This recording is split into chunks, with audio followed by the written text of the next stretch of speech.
Here are the readings for Monday of the fourth week of Easter. Today's first reading is from the Acts of the Apostles, chapter 11, verses 1 to 18, and the Gospel is from the Gospel of John, chapter 10, verses 11 to 18. The first reading, a reading from the Acts of the Apostles.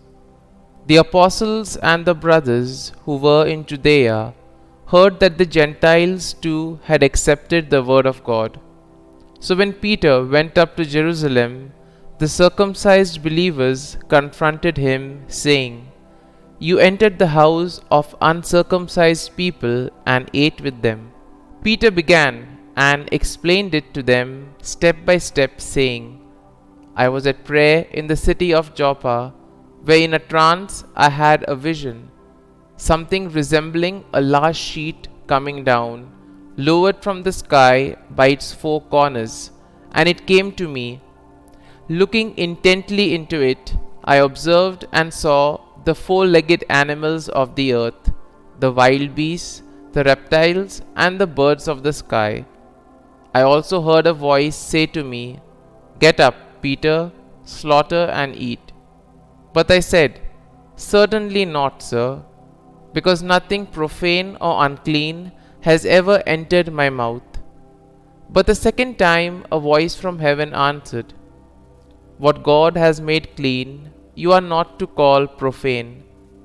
This happened 3 times, and then everything was drawn up again into the sky. Just then 3 men appeared at the house where we were, who had been sent to me from Caesarea. The Spirit told me to accompany them without discriminating. These 6 brothers also went with me, and we entered the man's house. He related to us how he had seen the angel standing in his house, saying, 'Send someone to Joppa and summon Simon, who is called Peter, who will speak words to you, by which you and all your household will be saved.' As I began to speak, the Holy Spirit fell upon them, and as it had upon us at the beginning, and I remembered the word of the Lord, how he had said, 'John baptized with water, but you will be baptized with the Holy Spirit.' If then God gave them the same gift he gave to us when we came to believe in the Lord Jesus Christ, who was I to be able to hinder God?"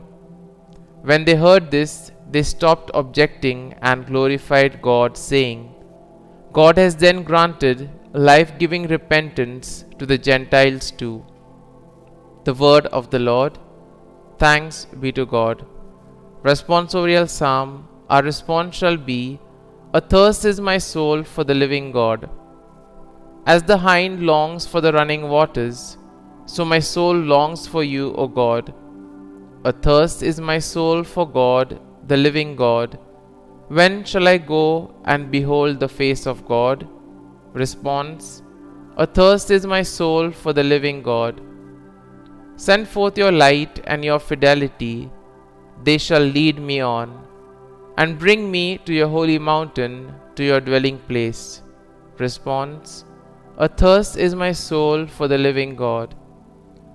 Then will I go in to the altar of God, the God of my gladness and joy. Then will I give you thanks upon the harp, O God, my God. Response. Athirst is my soul for the living God. Gospel acclamation. Alleluia, Alleluia. I am the good shepherd, says the Lord. I know my sheep, and mine know me. Alleluia, Alleluia. A reading from the Holy Gospel according to St. John. Jesus said, "I am the good shepherd. A good shepherd lays down his life for the sheep. A hired man who is not a shepherd and whose sheep are not his own sees a wolf coming and leaves the sheep and runs away, and the wolf catches and scatters them. This is because he works for pay and has no concern for the sheep. I am the good shepherd, and I know mine, and mine know me, just as the Father knows me, and I know the Father, and I will lay down my life for the sheep. I have other sheep that do not belong to this fold. These also I must lead, and they will hear my voice, and there will be one flock, one shepherd. This is why the Father loves me, because I lay down my life in order to take it up again. No one takes it from me, but I lay it down on my own. I have power to lay it down and power to take it up again. This command I have received from my Father. The Gospel of the Lord. Praise be to you, O Lord Jesus Christ.